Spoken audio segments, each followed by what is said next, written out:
గ్రామాలలో గ్రామ దేవతలు బొడ్రాయి పండుగలు చేసే ఆ బైండ్ల కులస్తులు వీరందరూ కూడా ఆ గ్రామాలలో ఏ పండుగ జరిగినా బొడ్రాయి జరిగినా అదేవిధంగా ఎల్లమ్మ పోచమ్మ మల్లమ్మ వివిధ ఏ రకమైన పండుగ జరిగినా కూడా ఈ బైండ్ల కులస్తులు వచ్చి కూడా ఆ పూజ కార్యక్రమాలు నిర్వహిస్తున్న పరిస్థితి ఉంది. ఇన్ని సంవత్సరాలు తాత ముత్తాతల కానించి చేస్తున్నా కూడా మమ్మల్ని ఇప్పుడు ఏదైతే గ్రామాలలో ఉన్నట్టు దేవాలయాల్లో కూడా పూజారులుగా రానివ్వట్లేరు. ఎంతసేపున్నా మేము పూజలు చేయడం వరకే మేము పరిమితం అయ్యాము, లోపలికి రావట్లేరు. మమ్మల్ని కూడా గ్రామ దేవతలు ఉన్నటువంటి ఆ గ్రామాలలో కూడా పూజారిగా నియమించాలని కూడా ఈరోజు నల్గొండ జిల్లా కలెక్టర్ కార్యాలయానికి ఎస్సీ చైర్మన్గా వచ్చిన వారికి కూడా వినతి పత్రం అందజేసిన పరిస్థితి ఉంది. మనతో ఆ బైండ్ల కులస్తులు కూడా ఉన్నారు. వీళ్ళందరూ కూడా నల్గొండ జిల్లాలో కూడా వివిధ గ్రామాలలో ఏ గ్రామంలో పండుగ జరిగినా కూడా వీరు వెళ్ళి ఆ పండుగ చేసుకున్నారు. వారందరూ కూడా ఈరోజు కమిషనర్కి వినతి పత్రం కూడా ఇచ్చిన పరిస్థితి. ప్రస్తుతం వాళ్ళ సమస్యలు ఏంటి, వాళ్ళ డిమాండ్స్ ఏంటి తెలుసుకునే ప్రయత్నం చేద్దాం. చెప్పండి, ఏంటి మీ పేరు, మీ సమస్యలు ఏంటి? నా పేరు దేశపాక నాగేశు, బైండ్ల భవనీయ సంఘం యాదాద్రి భువనగిరి జిల్లా అధ్యక్షుడిని. మేము గ్రామ దేవతలలో చాలా కాలం నుండి మా తాత ముత్తాతల కానించి కూడా ఎన్నో పండుగలు చేసుకుంటూ వస్తున్నాము. బొడ్రాయి కానించి మొదలు పెడితే గ్రామ దేవతలు ఎన్నైతే ఉన్నాయో మైసమ్మ, మారమ్మ, పోచమ్మ, పోలేరమ్మ, దండు మైసమ్మ, మెట్టు మైసమ్మ, పెద్ద మైసమ్మ, కోట మైసమ్మ, గాడి మైసమ్మ, ఎడుపు మైసమ్మ, ఇటువంటి గ్రామ దేవతల పండుగలన్నీ ఎన్నో చేసుకుంటూ వస్తున్నాము. కానీ ఈ మధ్యలో మేము చేసే ప్రాణత్యాగం చేసుకుంటూ బొడ్రాయికి బట్టలు లేకుండా ఒంటి మీద యాపాకుతోటి కట్టుకొని ప్రాణత్యాగం చేసుకుంటూ మా ప్రాణాలు సైతం లెక్క చేయకుండా ఊరిని కాపాడాలి. వెనకట కూడా గాలి కత్తరు వచ్చినప్పుడు ఏ విధంగా బొడ్రాయికి చుట్టూ పొత్తు వచ్చారో ఆ విధంగా ఇప్పటికి కూడా మేము తాత ముత్తాతల కార్యక్రమాలు చేసుకుంటూ కులవృత్తి పనులు చేసుకుంటూ పొత్తి పోసుకుంటూ వస్తున్నాము. అయినా కూడా దేవాలయాల కాడికి వచ్చేవరకు గ్రామ దేవతల పూజలేమో మేము పండుగల పబ్బాలు శాంతి అన్నీ మేము చేయాలి, పూజలు మాత్రం బ్రాహ్మణ్స్ చేసుకొని పోతున్నారు. మరి మాకెందుకు అవకాశాలు ఇస్తలేరు? ప్రభుత్వాన్ని వేడుకునేది ఈ గ్రామ దేవతల పూజల కార్యక్రమాలలో మాకు కూడా అవకాశాలు ఇవ్వాలి, ఆ పూజలు మేమే చేయాలి. అంతేకాకుండా ప్రభుత్వం ఇచ్చే అటువంటి ప్రభుత్వ పథకాలు సంక్షేమ పథకాలు ఏవైతున్నాయో మా బైండ్ల కులానికి కూడా కొంతవరకు లబ్ధి పొందేటట్టు మమ్మల్ని ఎవరు చూసినా మమ్మల్ని ఎన్నో పక్కకు పడేసినాడు. బైండ్ల అంటే కొంతమంది ఎవరు కదా, కొంత ఎవరు, మేము కూడా చాలా మంది ఉన్నాం. కాకుండా ఇక్కడ ఊర్లలో కొంచెం మారుమూల ప్రాంతాలలో ఉండి కూలి పని చేసుకుంటూ పొట్టదిబ్బల కోసం ఈ పండుగలు చేసుకుంటూ మాకు తినే తిండి కాడికి మా పిల్లలు ఆదుకునే కాడికి అవుతుంది. కానీ ఏమాత్రం మేము లబ్ధి పొందింది లేదు. దాని గురించనే కలెక్టర్ గారికి మేము వచ్చి వినతి పత్రం అందరం జరిగింది. ప్రభుత్వ పథకాలు సంక్షేమ పథకాలు ఏవైతున్నాయో మా బైండ్ల కులానికి ఎంతో కొంత సాయం చేయాలని ప్రత్యేకంగా ప్రభుత్వాన్ని వేడుకుంటున్నాము.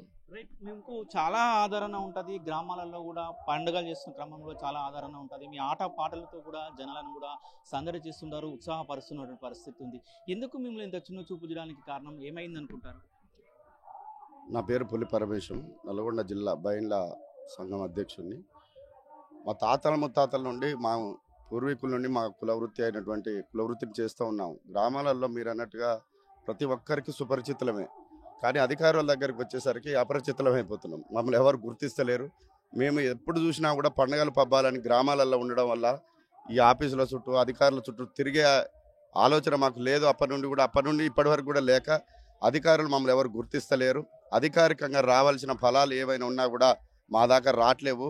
ముఖ్యంగా మా గ్రామ దేవతల పూజలు మేము ఒక రాయినాడ పెట్టి దానికి ప్రాణప్రతిష్ఠ చేసి దేవాలయం అని మేము అక్కడ ఏర్పాటు చేసిన తర్వాత అది ఎండోమెంట్కు అది అభివృద్ధి చెంది ఎండోమెంట్ పోయిన తర్వాత గవర్నమెంట్ అక్కడికి బ్రాహ్మణులను తీసుకొచ్చి అక్కడ గ్రామ పూజారులుగా వాళ్ళని నియమిస్తూ ఉన్నారు.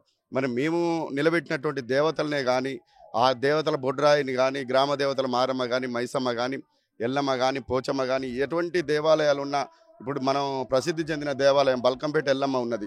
అలాంటి దేవాలయాల్లో మా బైండ్ల పూజారుగా ఉండాలి. నిత్యం భవాని అమ్మను కొలిచేటి వాళ్ళం మేము. ఆ భవాని పూజ మేము చేయాల్సింది. కానీ మమ్మల్ని గవర్నమెంటే కానీ అధికారులే కానీ మమ్మల్ని ఎవరు గుర్తిస్తలేరు. మేము నిత్యం గ్రామాలలో ఈ పూజలు చేసుకుంటూ ఉండడం వల్ల మమ్మల్ని అధికారులే కానీ నాయకులే కానీ గవర్నమెంట్లే కానీ మమ్మల్ని గుర్తించకుండా మాకు చెందవలసిన ఫలాలు ఇతరులకు చెందే విధంగా ఇది ఒక కార్యక్రమం జరుగుతుంది. కాబట్టి ఈరోజు కుల గణనకల్లో జరిగేటటువంటి ఎస్సీ కమిషన్ ముందు ఈరోజు మా యొక్క బాధ కానీ మా యొక్క కష్టాలు తెలియజేసుకోవాలని చెప్పి ఈరోజు ఎస్సీ కమిషన్కు మా బాధలు తెలియజేయడం జరిగింది. వల్లందాస్ అర్జున్, మాది తిప్పర్తి మండలం, మాది గ్రామం పజ్జూరు. ఇది అంటే వాయిద్యం అనగా బైండ్ల వారు అంటే జంబడిక, బైండ్ల వారు వాయించేటువంటి జంబడిక, అమ్మవారిని మేలుకొల్పేటువంటి ఒక పరికరము, ఒక ఆయుధము. ఇది ఈ చేసుకొని జీవనం కొనసాగిస్తున్నటువంటి కులవృత్తిని నమ్ముకొని మేము జీవనం కొనసాగిస్తున్నటువంటి మా బైండ్ల వృత్తి. అయితే మేము మా ఊర్లలో కొన్ని సమస్యలు కొన్ని బాధలు కూడా కొన్ని ఎదుర్కొంటున్నాం. అంటే ఆర్థికంగా కానీ మేము ఎన్నో వెనుకబడి పోయినాం. అంటే ప్రభుత్వం నుంచి ఎటువంటి మాకు ఫలాలు కానీ ఇంకా నిధులు కానీ ఇంకెటువంటి కూడా మాకు ఎటువంటి కూడా సహకారం లేదు. ఇప్పటికైనా మా తాతల ముత్తాతల నుంచి కూడా వారు కాపాడుకున్న వస్తున్నటువంటి కులవృత్తిని నమ్ముకొని మేము జీవనం కొనసాగిస్తూ ఉన్నాము. ఇప్పటికి కూడా మేము చదువుకొని కూడా మేము వెనకబడి పోతున్నాము. మాకు ప్రతి ఒక్కటి కూడా ఏది అందట్లేదు. ఇప్పటికి కూడా ప్రభుత్వాన్ని మేము వేడేది ఏంటంటే మేము మా బైండ్ల కులవృత్తిని ఇప్పటికైనా గుర్తించి మాకు తగేటువంటి కనుక ఫలాలు కూడా అందించాలని మా యొక్క మనవి చేసుకుంటున్నామండి.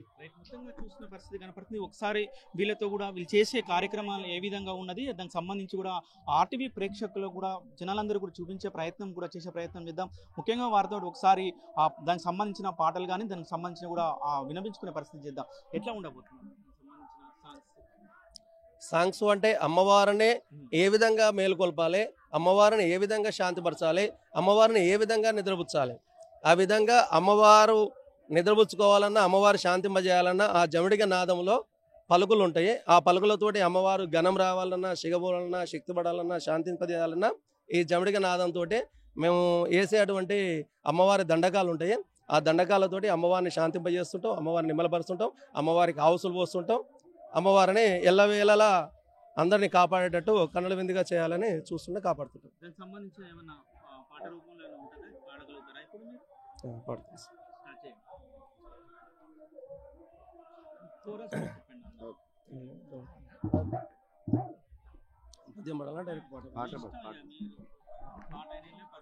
మేమే ఇప్పటిదాకా కష్టపడి ఎటువంటి లబ్ధి పొందలేదు. మా పిల్లలన్నా ప్రభుత్వం ద్వారా లబ్ధి పొంది మా వృత్తి కాకుండా కొంచెం గవర్నమెంట్ ద్వారా గవర్నమెంట్ జాబ్లు కానీ గవర్నమెంట్ వృత్తిపరంగా దీంతో పాటు కూడా మేము ఎంతో కష్టపడి మా తాతలను కూడా చూసుకుంటూ వస్తున్నాం, తండ్రులను చూసుకుంటూ వస్తున్నాం. మేము అప్పటి నుంచి ఇప్పటిదాకా కూడా చదువుకున్నా సందేహం చేసుకున్నా కానీ మాకు ఎటువంటి జాబులు రాలేదు. ఎన్నో కష్టపడి ఎన్నో తినాలి పోయినాం. మా పిల్లలు కూడా ఈ రకంగా కాకుండా కొంచెం ప్రభుత్వం ద్వారా గ్రామాలలో కూడా చాలా గ్రామ దేవతలకు కూడా పూజా కార్యక్రమాలు నిర్వహిస్తుంటారు. ప్రజల నుండి ముఖ్యంగా కూడా ప్రజల నుండి వచ్చే స్పందన ఏ విధంగా ఉంటుంది, ప్రజలు మీ మీద చూపెట్టే ఆప్యాయత ఈ విధంగా ఉండబోతుంది? ప్రజలు ముఖ్యంగా ఈ గ్రామ దేవతలు పూర్వం నుంచి తాత ముత్తాతల నుంచి వెళ్ళి ఈ బైండ్ల వాళ్ళే చేయాలి, వాళ్ళు చేస్తేనే మంచిగా ఉంటుంది, వాళ్ళు చేస్తేనే మేమంతా బాగుపడ్డాము. మా పిల్లలు కూడా వీళ్ళు వచ్చి వాళ్ళ పాదం పెట్టినా వాళ్ళ చేతితోని అమ్మవారు చేస్తే మేము బాగుపడ్డాం అంటున్నారు. కానీ మరి ఇతర కులాసులు ఆయన మా మీద దాడి చేసి వాళ్ళ వాయిద్యాలు ఎక్కువ పెట్టి వాళ్ళు ఎక్కువగా చేయడం వల్ల మమ్మల్ని డ్యామేజ్ చేస్తున్నారు. మా వతన్లు ఉంటాయి, వతన ఊర్లని ఒక ఊరికి కట్టుబాటుతోని మేము ఉంటాము. ఇతర వాయిద్యాల వాళ్ళు ఎవరైతే ఉన్నారో వాళ్ళకు కట్టుబాట్లు ఏమీ లేవు. ఎవరింట్లో పడితే వాళ్ళంటనే చేసుకుంటాం. వాళ్ళు కూడా ఇతర కులస్తులు మమ్మల్ని డ్యామేజ్ చేస్తున్నారు. మేము అమ్మవారిని మంచిగా ప్రతిష్ట చేస్తాం.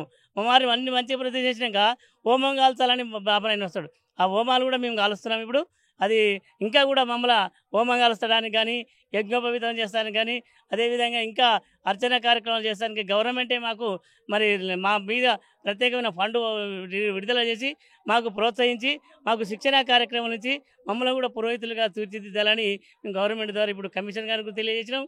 అదేవిధంగా ఎస్సీ కులాల్లో 59 కులాల్లో మాది 10వ దాంట్లో కూడా మమ్మల్ని ఇంకా వెనకబడి ఉన్నాం. కాబట్టి ఇప్పటి నుండి అయినా మా వాట మాకు వచ్చి మాకు ఒక ప్రత్యేకమైన కమిషన్ ఇచ్చే కార్పొరేషన్ ఏర్పాటు చేసిన మేము బాగుపడతామని మేము ఉన్నాము. ఇప్పటిదాకా మా పిల్లలు కూడా అందరూ డిగ్రీలు చదివినారు, అందరూ చదువుకునే ఉన్నారు. ఒక్కరు కూడా మీ తాత ముత్తాతల కానించి మీ తాత కాంచి మీ నాన్న కాంచి నువ్వు తీసుకొచ్చారు. ఎందుకు మీ పిల్లలకు కూడా నేర్పించే ఆలోచన ఏమన్నా అనిపిస్తుందా ఒకసారి? ఎందుకంటే మా తాత కాంచి మా నాన్న తెచ్చుకుంటూ మా నాన్న కాంచి నేను తెచ్చుకున్నా, నా తరం నుంచి కూడా నా కొడుకు కూడా కొద్దిగానన్నా నేర్పాలి అని ఏమన్నా ఎప్పుడన్నా అనిపిస్తుంటుందా? తప్పనిసరిగా అనిపిస్తుంది. కులవృత్తి అనేది ఏ పని చేయకుండా కులవృత్తి చేయనా గువ్వల సేన అని ఒకటి వెనకటి సామెత ఉన్నది. కానీ కులవృత్తి మానకుండా గువ్వల సేన అని ఉంది. కులవృత్తి కనుక ఉన్నంటే పిహెచ్డీలు ఎన్ని చేసినా కూడా కులవృత్తి కాడికి వచ్చారు కూడా మళ్ళీ మంచిగా చేసాడు. మా దాంట్లో ఒక మరి తహసీల్దార్ కూడా ఉన్నారు. తహసీల్దార్ కూడా వచ్చి జీప్ ఆడబెట్టి కులవృత్తి దోతి కట్టుకొని అమ్మవారి దగ్గర నిలబడితే తహసీల్దార్ వచ్చిన గౌరవం ఉన్నది. కులవృత్తి కూడా చేసుకుంటూ పోయినాం. టీచర్లు ఉన్నారు, మంచి ఉద్యోగస్తులు పిహెచ్డీ వారు చేసినారు. ఇక్కడ ఉన్న వాళ్ళందరూ దాదాపు అందరూ డిగ్రీ ఇంటర్మీడియట్ చేసిన వాళ్ళే ఉన్నాం. ఒక్కరు కూడా తక్కువ లేము. అయినా కూడా ఒక్కరు కూడా ఏమో గవర్నమెంట్ ఉపాధి లేదు. మాకు ఉపాధిలో ప్రత్యేకంగా ఏమన్నా చేసుకోవాలా, ఇటుక బట్టీలు అవి ఇస్తారేమనుకుంటే వాళ్ళు వాటాల ద్వారా వేరే మరి మా దాంట్లో ఉన్నటువంటి కులాల వాళ్ళు పంచుకుంటూ పోతున్నారు. మా కాడికి వచ్చేసరికి వస్తలేదు. కాబట్టి మాకు అట్లాంటివి కూడా ఏం లబ్ధి పొందలేదు. మేమే ఇప్పటికైనా మా పిల్లలను చదివించుకుంటున్నాము. మా పిల్లలు ఒక్కొక్కరు డిగ్రీ చేస్తున్నారు. అయినా కూడా వాళ్ళను కులవృత్తి నేర్చుకుంటారు బాబు. ఇంకా రేపు మనం ఈ విధంగా పోరాడితే గవర్నమెంట్ మనకి ఏమన్నా ఇవ్వచ్చు. బ్రాహ్మణ పిల్లవాడు ఎన్ని చదివినా కూడా PhD PL తెలుగు పండిట్ చేసినా కూడా మళ్ళీ కులవృత్తి నేర్చుకుంటున్నాడు. మనం కూడా ఎందుకు నేర్చుకోవద్దని మా పిల్లలకు కూడా ఖచ్చితంగా నేర్పిస్తున్నాం. మా పిల్లలు కూడా ఎల్లమ్మ వేషం కానీ పరశురాముడు వేషం కానీ మరి బోర్డరాయిల కాడ వచ్చినటువంటి పోతరాజు వేషం కానీ వేసి మంచిగా గావపడుతున్నారు. మీరు గ్రామాలలో కూడా చేస్తున్నటువంటి పరిస్థితి ఉంది. చివరిసారి కూడా ఏంటి, మీరు ఎక్కడి నుంచి వచ్చారు, ఎన్ని సంవత్సరాల నుంచి కూడా ఈ కార్యక్రమాలలో పాల్గొంటున్న పరిస్థితి ఉంది, మీకు కుటుంబ స్థితిగతులు ఏ విధంగా ఉన్నాయి, ఎన్ని గ్రామాలకు వెళ్తున్నప్పుడు మీకు గ్రామాల ప్రజల నుంచి వచ్చే స్పందన ఏ విధంగా ఉంది, మీకు ఇష్టమైన గ్రామ దేవతలకు సంబంధించిన పాట ఏం పాట? సార్ మేము కట్టంగూరు మండలం సార్, కట్టంగూరు మండలంలోని భాస్కర్లబాయ్ గ్రామ సర్పంచ్ గారు నేను. గతంలో కూడా మేము ఇదివరకు మా బావులు చెప్పిన విధంగా గతంలో కూడా గతం 40, 70, 60 సంవత్సరాల క్రితం కూడా మా తాతలు మా ముత్తాతలు కూడా గ్రామదేవతలు ప్రార్థించేవారు. గ్రామదేవతలు ప్రార్థిస్తేనే అప్పుడు కూడా గత్తరులు ఇప్పుడేమో కలర్ అనేది గత్తర కలర్లు ఉండేది. ఆ గత్తర కలర్లు కూడా ఆకట్టేది. సాగల వాళ్ళు, కుమ్మర వాళ్ళు, మంగళ వాళ్ళు, బైళ్ళ వాళ్ళు ఈ విధంగా గ్రామంలో తిరుగుకుంటూ కూడా ఉంటే ఆ ఊరికి అటువంటి పెద్ద మనిషి పటేలు ఉంటే, ఏమయ్యా మీరు గౌన్ల వారు బైళ్ళ వాళ్ళు ఉన్నారా? ఉన్నాం సార్. మరి అదేవిధంగా మరి వీళ్ళు ఉన్నారు, సాగల వాళ్ళు, కుమ్మల వాళ్ళు ఉన్నారు, ఉన్నాం సార్. మాదిగారు మతంగా వాడు ఉన్నాము సార్. మీరంతా కలిగి గస్తీ తిరగాలి, గస్తీ తిరిగితే మీరు గత్తర అనేది వరికడితే ఏర్పాటు ఉంటుంది. కొంతమంది చాలామంది కూడా చనిపోతూ ఉన్నారు. మీరు బయళ్ళ వారు గత్తర కడితేనే ఈ విధంగా మీకు ఊరు బాగుపడితే అటు ఆలోచన ఊరికి ఒక యజమాని అంటే మేము కూడా తిరుగుకుంటూ కూడా ఆ గస్తీలు వాళ్ళు కూడా ఆ రకంగా కూడా వాంతులు దస్తులైతే పట్టుకొని కూడా దోషులు పట్టుకుని కింద బారబోసి వాళ్ళ కచ్చేర పుచ్చెరుగుతో మేము వాళ్ళు కూడా సాధేటువంటి వీళ్ళు బతికించేటువంటి వారం. ఆనాడు సూదుల మందులు లేవు, డాక్టర్స్ లేనప్పుడు ఉన్నప్పటికైనా విలేజ్లో ఉండేటువంటి గ్రామస్తులు ఉంటారు కాబట్టి గ్రామంలో కూడా మేము బతికించేవారం సార్. మేము అప్పుడు కూడా అనంత, ఆరబద, తామంద, వినాయక, అమాయక్తి, మహీరణ, కృతాయగము, ద్వాపారయము, కలియుగంలో అటువంటి పుట్టినటువంటి జమలిక మాది.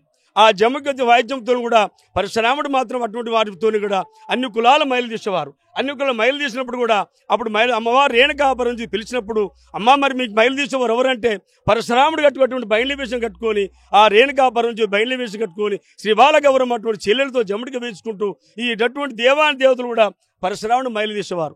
ఆనాడు సురాపానకము, ఈనాడు కల్బొట్టు. ఆ సురాపానకతులు కూడా ఆనాడు జమడికతో తీసుకొని పరశురాముడు మాత్రం మైలు తీసేవారు. ఈనాడు మేము కూడా అదే కుల రీత్యా కూడా మేము ఈ జమడిక వేసుకొని అన్ని కులాలు కూడా మేము అటు మైలు తీస్తున్నాం, పండుగల పాపాలు చేస్తున్నట్టు ఏర్పాటు చేస్తున్నాం. కాబట్టి ఈనాడు కూడా మేము మాదిగలు ఎక్కువ మా సహోదరులు ఎక్కువ మేము మాదిగలతో కలిసిమెలిసి ఉంటాము. వారితో కూడా వాళ్ళ కులాలు అటువంటి వారు కూడా వారు చనిపోతూ కూడా దినాలు చేస్తాము, వారు పెళ్లిళ్ళు కూడా మేము చేస్తాము, కార్యక్రమాలు కొన్ని మాదిగలు చేసేటువంటి వారు చేస్తున్నాం. ఇప్పుడు కూడా మాదిగల వారు కొంతమంది ఏం చేస్తున్నారంటే వాళ్ళు కూడా మమ్మల్ని పక్కకు పెట్టి కూడా ఆ మాదిగ సోదరులు మమ్మల్ని పక్క పెట్టి కూడా ఆ బాబున వాళ్ళతో కళ్యాణం చేసుకునేటువంటి ఏర్పాటు చేసుకుంటారు. ఆనాడు మేము మాదిగలకు కూడా ధైర్యం ఇచ్చేది, సాగల వాళ్ళు ధైర్యం ఇస్తున్నాం, కుమ్మర వాళ్ళు ధైర్యం ఇస్తున్నాం. ఏటను బయలుదేరాలంటే సాగల వాళ్ళు భయపడితే మేము ధైర్యం ఇచ్చి ఏటను పోయండి మేము ఉన్నాము అని ధైర్యం చెప్పినటువంటి సాగల వాళ్ళు ధైర్యం ఇస్తున్నాం. ఆనాడు మొత్తంగా వాడు దున్నపోతున్నటువంటి బలిహారం చేయాలంటే మాతో బలిహారం చేయమంటే పెద్ద మీద మాదిగాని ఉంటాడు, ఆ మాదిగాని కంకలు కట్టి దున్నపోతు జరగండి చేయండి, మేము ఉన్నాం, మీ ధైర్యంగా మేము ఉన్నామంటే వాళ్ళు ముందుకు సాగుతారు తప్ప ఆనాడు ధైర్యం ఇచ్చేట్టు బయలు మేమే ఉన్నాం కాబట్టి ఆ బయలు కులిస్తూ మమ్మల్ని కాంతలేరు. ఇప్పుడు కూడా కొంతమంది కూడా మమ్మల్ని పక్క పెట్టి కూడా ఈ ఒగ్గు కళాకారు తయారయ్యేది కూడా మా జీవితాన్ని కొల్లగొడుతున్నారు. మాదిగ సోదరుల పెళ్లిళ్ళు చేయకుండా వాళ్ళు కొంతమంది వస్తూ కొంతమంది దగ్గర తీస్తలేరు మమ్మల్ని. వాళ్ళ పురోహిత పెళ్లిళ్ళు కూడా వేరే బ్రాహ్మణులు చేసుకున్నారు సార్. అదేవిధంగా మేము సార్ కూడా కలెక్టర్ కూడా వినతి సమర్పించుకున్నాము. అదేవిధంగా ఇప్పుడు కూడా మమ్మల్ని అందరూ గమనించాలని కూడా మేము కోరుకుంటూ ప్రకారం మేము అందరూ కూర్చోబెట్టి 50 మంది ఇచ్చి మేము అందరం మీద కూర్చునుకుంటూ ఆ సురాపానిగా తీసుకొని వాళ్ళ చుట్టూ తిప్పితే వాళ్ళకు విమోచనమై మాకు మహిళలు తీరిపోయినాయి, ఇక మాకు పండుగల పాపాలు చేసుకునే రీతిలో మనకు మేము ధైర్యం ఇస్తే వాళ్ళు అది ప్రకారం పోయి పెట్టి ఉంటుంది ఆచారం నమ్ముకుంటూ మేము బతికేటువంటి జీవనం. కాబట్టి మేము కూడా కొంతమంది సర్పంచులు మేము కొంతమంది ఎంపీటీలు చేసినాము. ఈ విధంగా కూడా మా మినిస్టర్ గారు కూడా కడియం శ్రీహరి వారు కూడా ఉన్నారు, వారు కూడా మాకు దగ్గర తీస్తున్న మమ్మల్ని కూడా దగ్గర తీసి కూడా ఈ విధంగా మీరు కూడా ఈ కులవృత్తి కాకుండా కూడా మీరు కూడా పిల్లలు చదివించుకోండి, మీరు కూడా విద్యావంతులు కాండి, మీరు ఉద్యోగాలు చేయండి. సరే మీ వరకు కులవృత్తి పోయినప్పటికైనా మీ దాంట్లో ఒక ముగ్గురు ఒక్కరు కూడా విద్యార్థులు నేర్చుకొని ఉద్యోగాలు చేసుకొని మాకు అటువంటి కనుక మా లీడర్ అటువంటి మా మినిస్టర్ అయినటువంటి కడియం శ్రీ గారు కూడా మాకు అందరూ రావడం జరిగింది, అక్కడ కూడా పిలిపించడం జరిగింది. అదేవిధంగా మాకు చెప్పడం జరిగింది సార్. ఈ విధంగా కూడా మాకు చాలామంది ఉద్యోగస్తులు ఉన్నారు, వాళ్ళు కూడా చెప్పడం జరుగుతుంది సార్.